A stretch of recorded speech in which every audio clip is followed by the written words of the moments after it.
তো আজকে আমরা সরকন্ডা মায়ের মাতার মন্দিরে যাব।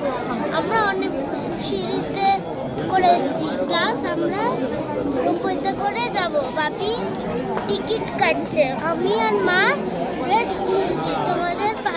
আমি আর মা ভাই রেস্ট নিচ্ছি। চলো আমরা এখন পাশটা ঘুরে যাই।